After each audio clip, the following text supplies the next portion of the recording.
ശ്രീനാരായണ പരമഗുരുവേ നമ.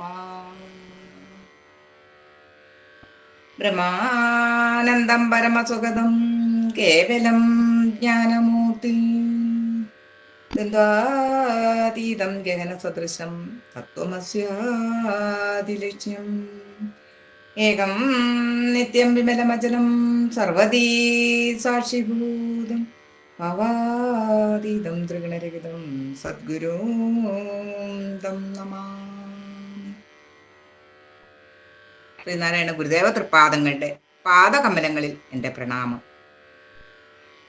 ശ്രീനാരായണ ഗുരു ഗ്രൂപ്പിൻ്റെ പ്രഥമ അഡ്മിൻ ശ്രീമാൻ ഉദയൻ KR മാവേലിക്കര അവറുകൾ, അധ്യക്ഷൻ ശ്രീമാൻ പ്രതീഷ് അങ്കമാലി അവറുകൾ, കോർഡിനേറ്റർ ശ്രീമാൻ തെജി തേക്കുങ്കൽ മല്ലപ്പള്ളി അവറുകൾ, ബാക്കി അഡ്മിൻസിലുള്ള ആത്മസഹോദരങ്ങളെ, ഗ്രൂപ്പിലുള്ള ആത്മസഹോദരങ്ങളെ, എല്ലാവർക്കും ഗുരുദേവ നാമത്തിൽ എൻ്റെ വിനീതമായ നമസ്കാരം. നമ്മുടെ ഗ്രൂപ്പിൻ്റെ 7ാമത് വാർഷികം കൊണ്ടാടുന്ന ഈ സുദിനത്തിൽ മഹാഗുരുവിനെ കുറിച്ച് ചെറിയ അറിവുകൾ പങ്കുവയ്ക്കാനാണ് ഞാൻ ഇവിടെ എത്തിയിരിക്കുന്നത്. എൻ്റെ പ്രഭാഷണ വിഷയം സർവമത സമ്മേളനം എന്നുള്ളതാണ്. ഞാൻ എൻ്റെ വിഷയത്തിലേക്ക് കിടക്കട്ടെ. ശ്രീനാരായണ ഗുരുദേവന്റെ വിശ്വഗുരുത്വവും സാർവലൗകികമായ മഹിമാവിശേഷവും തിളങ്ങി പ്രകാശിക്കുന്ന ഒന്നാണ് ആലുവയിലെ സർവമത മഹാസമ്മേളനം. നമുക്കറിയാം, ലോക ചരിത്രത്തിൽ ആദ്യമായി ഒരു സർവമത സമ്മേളനം നടന്നത് അമേരിക്കയിലെ ചിക്കാഗോയിലാണ് എന്നത്. ഇത് ജനഹൃദയങ്ങളിൽ മാറ്റൊലി കൊള്ളുന്നു. എന്നാൽ ഈ സമ്മേളനം ലക്ഷണമൊത്ത സർവമത സമ്മേളനമാണ് എന്ന് പറയുക വയ്യ. കൊളംബസ് അമേരിക്ക കണ്ടുപിടിച്ചതിൻ്റെ 400ാം വാർഷികം ആയിരുന്നു അത്. സമബുദ്ധിയോടും സമഭക്തിയോടും കൂടി എല്ലാ മതങ്ങളും വൈശിഷ്ട്യം ഒന്നാണെന്ന് ഉപദേശിക്കാൻ പര്യാപ്തമാകുമാറ് നടത്തിയ എല്ലാ മതങ്ങളെയും കുറിച്ചുള്ള ഒരു പഠന സമീക്ഷയായിരുന്നു അത് എന്ന് പറയുവാനാകില്ല. ആലുവ അദ്വൈതാശ്രമത്തിൽ വെച്ച് ഗുരുദേവൻ 1924 മാർച്ച് 3, 4, 5 എന്നീ തീയതികളിൽ നടത്തിയ സർവമത മഹാസമ്മേളനമാണ് ലക്ഷണമൊത്ത ആദ്യ സർവമത സമ്മേളനം എന്ന് പറയാം. ശ്രീബുദ്ധന്റെ കാലത്തെ ഹിംസ കലശലായിരുന്നു. അതിനാൽ ശ്രീബുദ്ധൻ അഹിംസാധർമ്മത്തിന് മുഖ്യത കൽപ്പിച്ചു. ക്രിസ്തുദേവന്റെ കാലത്തെ സ്നേഹത്തിന്റെ അഭാവമായിരുന്നു. അതിനാൽ ക്രിസ്തുദേവൻ സ്നേഹത്തിന് പ്രാധാന്യം നൽകി. നബി തിരുമേനിയുടെ കാലത്തെ സാഹോദര്യത്തിന് മുഖ്യത കൽപ്പിക്കേണ്ടത് ആവശ്യമായിരുന്നിരിക്കാം. അതിനാൽ നബി തിരുമേനി സാഹോദര്യത്തിന് മുഖ്യത കൽപ്പിച്ചു. ഇന്ന് ആവശ്യം എന്താണ്? ജാതികൾ തമ്മിലും മതങ്ങൾ തമ്മിലുള്ള മത്സരത്തിൽ നിന്നും മോചനം.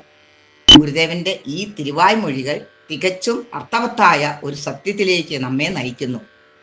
ഗുരുദേവൻ ജാതി മതഭേദ ചിന്തകൾക്ക് അതീതമായി ജനതയെ മോചിപ്പിക്കുവാൻ ബുദ്ധൻ, ക്രിസ്തു, നബി എന്നീ ജഗത് ഗുരുക്കന്മാരുടെ പരമ്പരയിൽ വന്ന് അവതരിച്ച ഒരു പരമാത്മ സ്വരൂപനാണ്. ഗുരുവിൻ്റെ ജീവിതവും ദർശനവും മനന വിഷയമാക്കുന്ന ഒരാൾക്ക് ഇതെത്രയും വാസ്തവമാണെന്ന് ബോധ്യമാകും. അതേ ജാതിമത ഭേദ ചിന്തകളൊന്നുമില്ലാത്ത ഒരു സമൂഹത്തിൻ്റെ സൃഷ്ടി അത് അവിടുത്തെ പ്രവർത്തനങ്ങളുടെ എല്ലാം പരമലക്ഷ്യമായിരുന്നു. മനുഷ്യരെ വിഭിന്ന തട്ടുകളിലാക്കി നിർത്തുന്നത് മതഭേദ ചിന്തയാണ്. അതിനാൽ പലമത സാരവുമേകം എന്ന സിദ്ധാന്തം വെളിപ്പെടുത്തുവാൻ ഒരു സർവമത സമ്മേളനം സംഘടിപ്പിക്കുന്നത് എത്രയും നന്നായിരിക്കുമെന്ന് ഗുരുദേവൻ കണ്ടു. അത് ആലുവയിലെ അദ്വൈതാശ്രമത്തിൽ വെച്ചാകാം.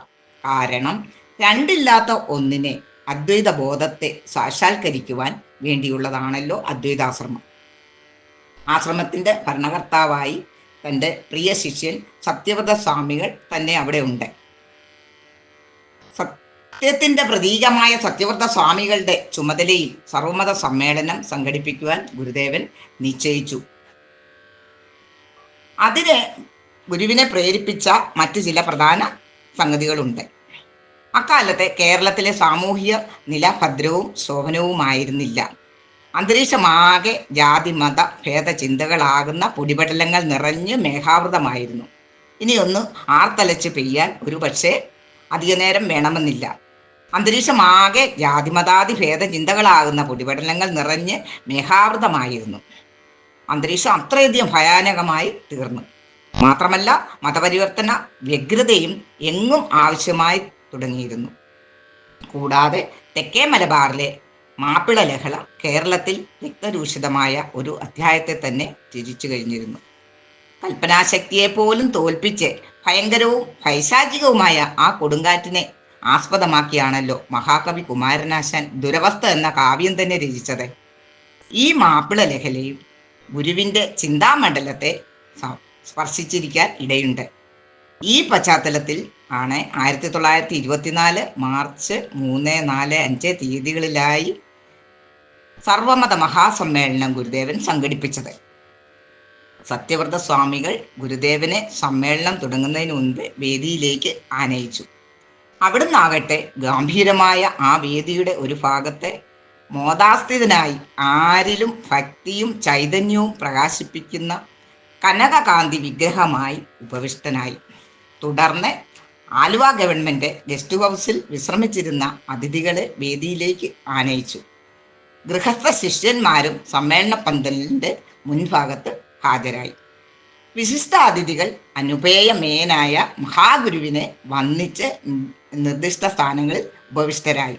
തുടർന്ന് യോഗ നടപടികൾ ആരംഭിച്ചു. ഭഗവാൻ ശ്രീനാരായണ ഗുരുദേവൻ ഭദ്രദീപം തെളിയിച്ച് സർവമത മഹാസമ്മേളനം ഉദ്ഘാടനം ചെയ്തു. ആശ്രമ പാഠശാലയിലെ ബോർഡ് വിദ്യാർത്ഥികളുടെ ഈശ്വര പ്രാർത്ഥനയോടെ ആ മഹാസംഭവത്തിൻ്റെ തിരശീല ഉയർന്നു. തുടർന്ന് സ്വാഗത പ്രസംഗം സമ്മേളനത്തിൻ്റെ സംഘാടകൻ എന്ന നിലയിലും ഗുരുദേവൻ്റെ പ്രതിനിധി എന്ന നിലയിലും ആ മഹനീയ കൃത്യം നിർവഹിച്ചത് സത്യവ്രത സ്വാമികൾ തന്നെയായിരുന്നു. ലോകചരിത്രത്തിലെ ഒന്നാമത്തേത് എന്ന് വിശേഷിപ്പിക്കാവുന്ന സർവമത മഹാസമ്മേളനമാണ് ആലുവയിൽ നടന്നത്. മതമല്ല വലുത് മനുഷ്യനാണ് എന്ന താത്വിക ദർശനത്തിൻ്റെ വെളിച്ചത്തിലാണ് ആ സർവമത സമ്മേളനം നടന്നത്. മാനവരൊക്കെയും ഒന്ന്, അതാണ് നമ്മുടെ മതം എന്ന് മഹാഗുരു അരുളി ചെയ്തിട്ടുണ്ട്.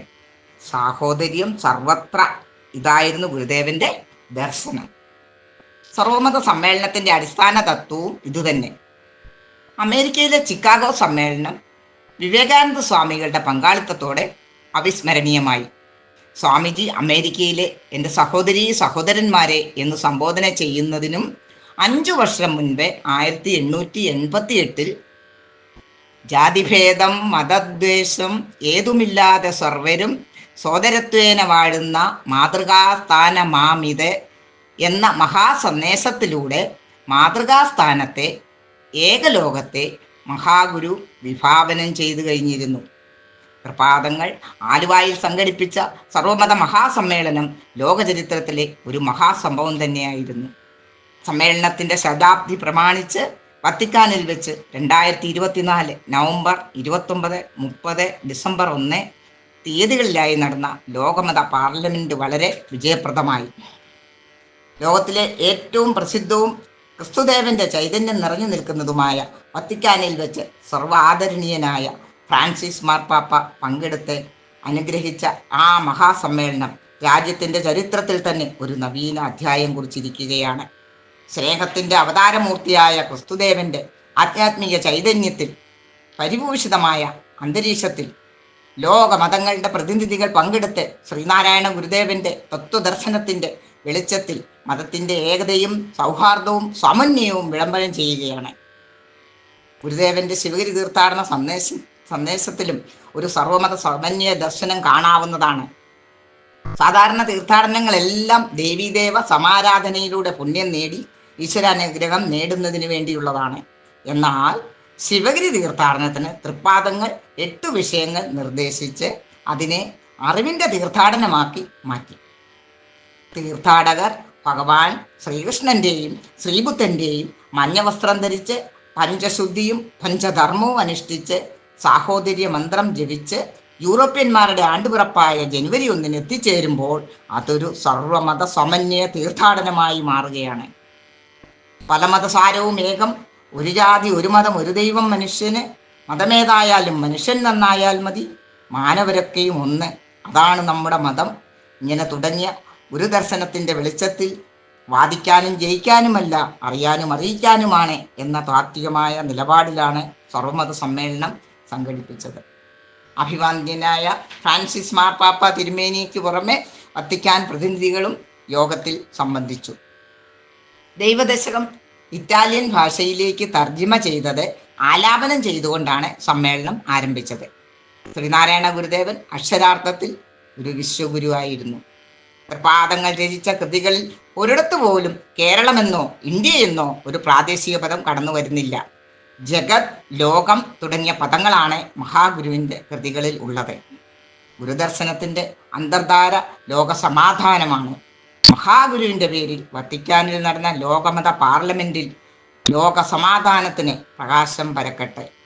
ഇത്രയും പറഞ്ഞുകൊണ്ട് എൻ്റെ ഈ ചെറിയ വാക്കുകൾ തൃപ്പാദങ്ങളുടെ പാദങ്ങളിൽ സമർപ്പിക്കുന്നു. ഇത്രയും നേരം എന്നെ ശ്രവിച്ച എല്ലാ ആത്മസഹോദരങ്ങൾക്കും ഗുരുദേവനാമത്തിൽ നന്ദി അർപ്പിച്ചുകൊണ്ട് നിർത്തട്ടെ. ഗുരുദേവധർമ്മം ജയിക്കട്ടെ.